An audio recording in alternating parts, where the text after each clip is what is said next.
Rodeada de frailejones, rocas y neblina, a unos 72 kilómetros de Bogotá, a una altura de 3.100 metros sobre el nivel del mar, está la sagrada laguna de Guatavita. Entre las montañas del altiplano cundiboyacense se encuentra este tesoro de 400 metros de diámetro. Vamos a pasar nosotros por dos ecosistemas.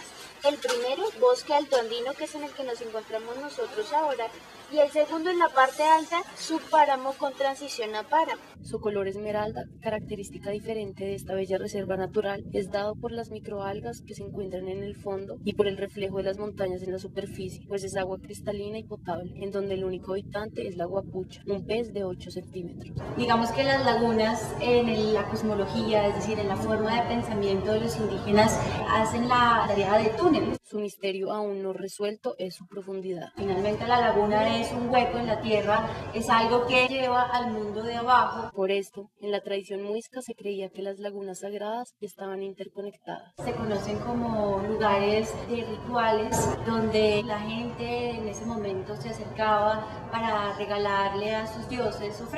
Los muiscas creían en un padre, Muisaka, quien repartió a sus 4 hijos por la tierra para formar la población. Aguantiva, el menor, lo envió con su esposa y 42 hijos varones a formar la población de Guatavita.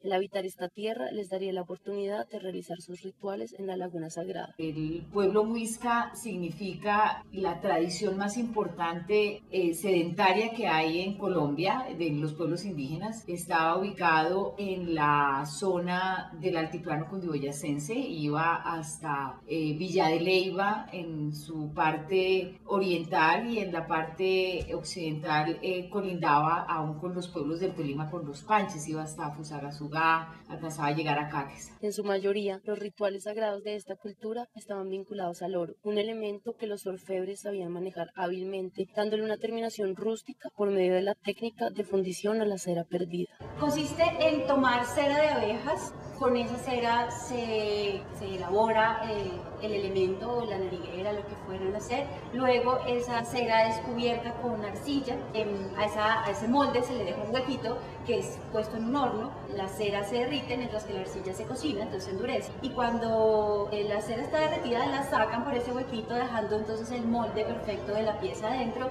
Por ese mismo orificio se introduce el oro fundido, que luego de un segundo, de unos minutos, se seca, se enfría, se rompe el cascarón de la arcilla y sale la pieza de oro perfecta. Las piezas eran puestas en ofrendatarios que se llenaban de tunjos, figuras antropomorfas que se llevaban a las lagunas o cuevas como símbolo de ofrenda a los dioses. Juca traduce cercado de la tierra, sería una cueva incrustada en una montaña.